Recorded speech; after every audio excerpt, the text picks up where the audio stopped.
You know, when I sit on this chair to film a video, you know it has to be something good, especially when I want to do a movie review. Or sometimes a review could be done when you're not feeling the movie and you want to talk about it.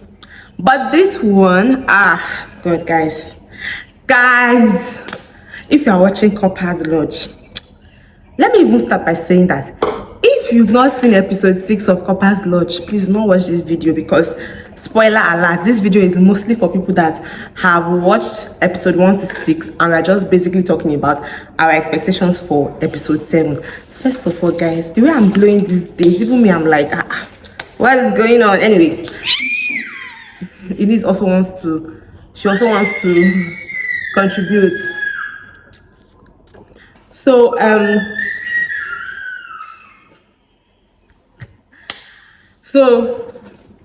Corper'S Lodge episode 6.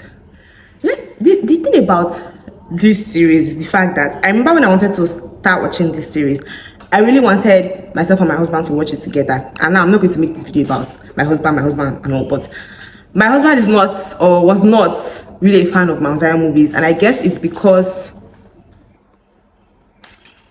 my husband was not really a fan of Mount Zion movies, and I guess it's because of he grew up watching Mount Zion movies, I think, and maybe he still felt that Mount Zion movies would be like the way they were before. Of course, Mount Zion movies have always been a blessing, but you all agree with me that the movies have evolved. There's more skill, there's better interpretation. You know, I think back then there were lots of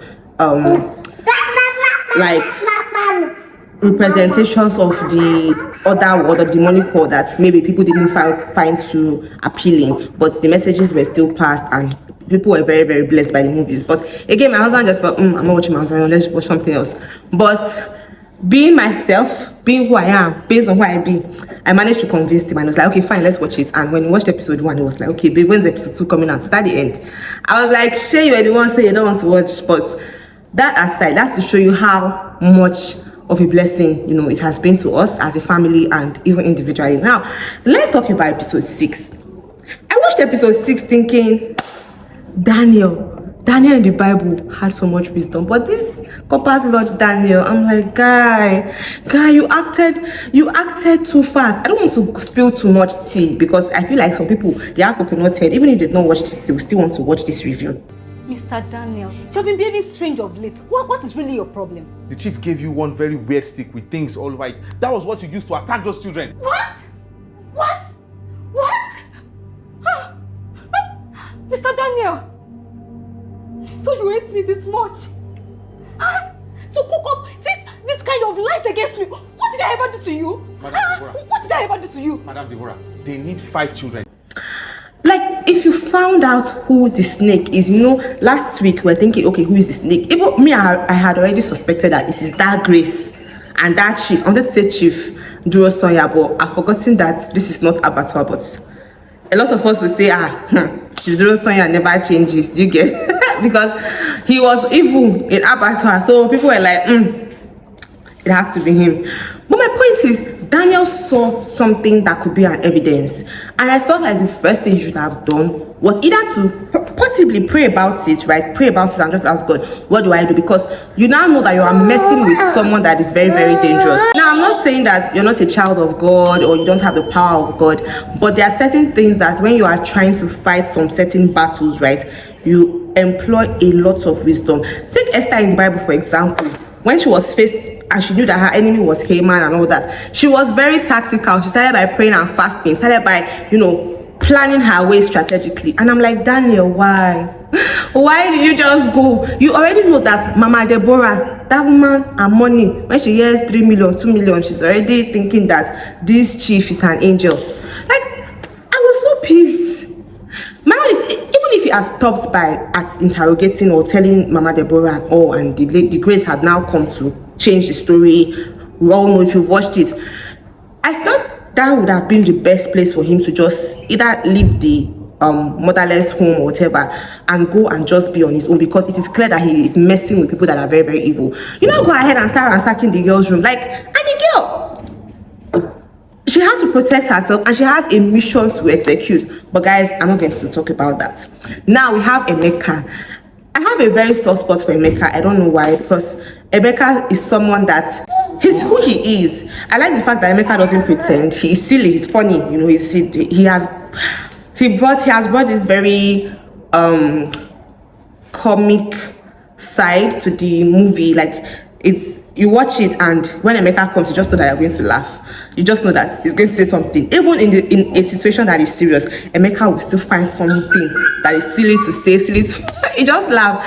When he said, what did he say last week? When he started singing, I love this family of God.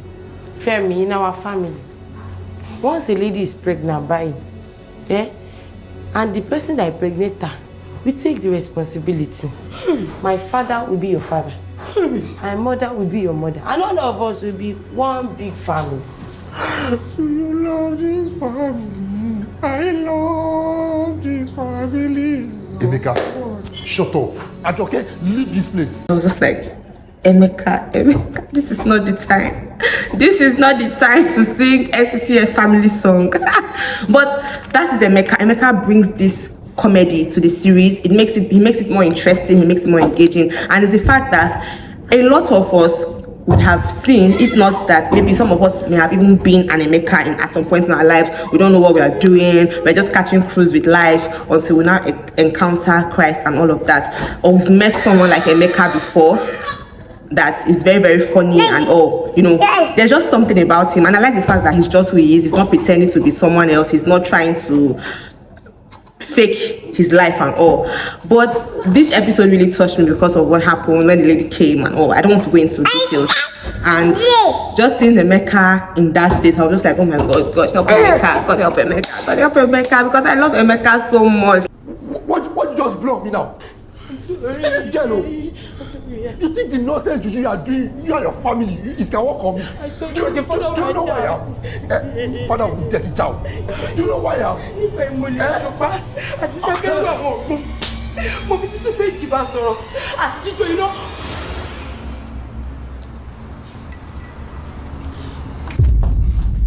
Emeka. Like, I don't want anything bad to happen to you, and I'm hoping that what Ajoke is claiming is not true. If you've not watched it, go and watch it. I don't want to say a lot of things because I feel like I said, some people that have not watched episode 6 still come and watch this review, and then they will not say that I'm the one that spoiled it for them. But overall, it's an amazing series. This episode we did not see Amanda, you know, of course we know that Amanda has been arrested and all of that, and I just generally love the way we are seeing each character develop with time. Not just the major characters, but also the minor characters. I don't even feel like all characters have their role to play. Even Femi's parents, you know, seeing how they felt disappointed when they found out that their son was not who he claimed he was. Just seeing the way they reacted, just watching them also go through that feeling of, oh, my child is not what I believed God for him to be, or what he, you know, portrays himself to be. So watching each character just unfold is just beautiful to see. Of course, we know that Clara has gone to do wedding, and I like the fact that Clara's husband to be is Damilola like Bamiloye. I feel like that is a very nice twist, and then they called him Damilola, and I just found that very cute and very interesting. Like, that's a nice twist to it. That's a very nice little, okay, the audience obviously knows that they're actually married, so it was just a nice moment. But it's just nice to see that, like, Clara, obviously, my own expectations. Now let's talk about expectations for the next episode. I feel like Clara is going to now go on spiritual warfare mode. I feel like she would also involve her fiance, because knowing who Clara is, obviously her husband is very spiritual, so maybe they'll go on some kind of fasting and prayers. Maybe she would even involve her parents. They'll be praying for the Corper'S Lodge, praying for the Corper'S, and that's what I really believe is going to happen with in the episodes to come. Yeah, Clara taking her place, praying for the Corper'S, praying for Amanda, praying for everyone that is maybe going through whatever they're going through. How are you know? We are begging you. If you give us life, My name is Damilola Bamidele. Hello, Clara. Clara, the Lord is on fire. The Corper'S Lodge is on fire, and almost everybody here is burnt. What? I also feel like we are going to see Emeka's struggles now because of what happened in episode 6. We're going to see how that is going to unfold. Obviously, I feel like the father of the girl is going to be disappointed. Like, he's going to be disappointed. Like, of all the people, is this guy you want to meet? Do you understand? But I feel like with that, we are going to Emeka is going to, I believe he's going to experience the deliverance power of God, and that will also come in probably through Clara, through Daniel. I feel like Daniel is going to get into some kind of trouble, but he's going to come out of it, and he's going to learn that the battle is a very spiritual one. He's not going to try and do it in the energy of the flesh anymore. He's not going to allow his emotions to get the best of him. And I feel like his father will also be instrumental in getting him out of it, because his father is connected and all of that. But he's going to learn that he needs wisdom to fight this battle. Amanda, I feel like Amanda's imprisonment would lead her to Christ, lead her further into just knowing God, because thankfully she has surrendered her life to Christ in episode 5, right? So I feel like she's going to have a more intimate relationship with God, and God is going to vindicate her. That's what I believe. But we are going to just watch each character struggle. Even the ones that are spiritual, they will struggle.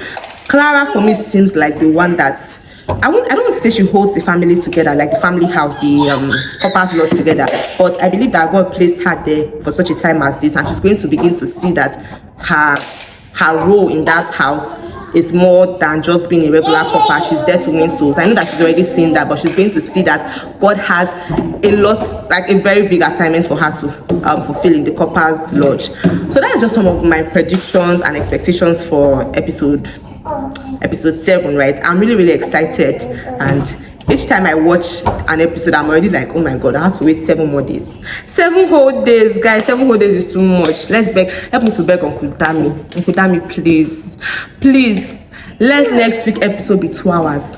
Please, we are begging 2 hours. I beg, let's just do Happy New Month for us. As we enter the month of May, just make it 2 hours, because it's honestly a very powerful series. It's giving me some kind of abattoir vibes, but this one is more, I don't know how to describe it. A lot of, especially if you've done your NYC before, you can relate on a lot of levels. Like when you go to service, you meet a lot of people. There are temptations to want to fall astray because you are in a new environment. But at the same time, if you cling to God, God is going to see you through. I've had experiences during my NYC, and crazy experiences. I remember how my neighbor's daughter was kidnapped, and I had to tell God. The girl was kidnapped a day before my birthday. It was on my birthday they started really looking for her, because it was someone that claimed to be a Corper that kidnapped her. And I remember telling God, this is my birthday gift, please let this girl be found. And it took about almost 7 days, and this girl was found. This lady that kidnapped the girl wanted to sell this child, so they found the child, thankfully. But my point is, you experience a lot in NYC. It's a very spiritual moment, in my opinion. And I believe that, especially for people that maybe they've not really found their footing in God, God really uses NYC to draw people to himself. Even if you've known God before, when you get to NYC, God just really uses that moment to separate you for a deeper relationship with him. A lot of people have let's say an unveiling of what exactly they are meant to do with their life. In my opinion, you just draw closer into and deeper into God's plan for you. So those are some of my predictions for episode 7. What else do I want to say now? Obviously, I thank God that Femi is now safe, but I feel he's going to face more challenges, and he now needs to stand for his friend Emeka. He's going to be very instrumental in Emeka's deliverance. That's what I believe. And he's going to most likely be the one to pray Emeka out of that whole bondage with the Babalawo father of Ajoke. And he too, he's going to now walk in a spiritual authority that this Ajoke's father will know that, okay, he'll now know that he cannot necessarily harm Femi anymore, because Femi is now walking in Christ. But I feel like Femi still needs to dig deeper in his relationship with God. I don't feel like just because he has said the salvation prayer, I don't necessarily believe that makes him completely safe, because he has entangled himself in a lot of things. So he needs to really dig deeper in God. He needs to experience prayers. He needs a lot of mentorship and support. Now, concerning his fiancée, God, I feel like that one she'll probably meet someone else, but God needs to really work in her heart. They might not really show a lot of that in episode 7, but I'm really looking forward to what they have for us in episode 7. And I hope some of my expectations will not be cut short, because the Bible says the expectations of the righteous shall not be cut short. But on a more serious note, I'm looking forward to episode 7, and I know it's going to be an interesting watch, and I look forward to doing this next week again. just some predictions here and there. I hope you guys are enjoying this. If you are, please leave a comment below and I'll see you in my next video. Bye bye.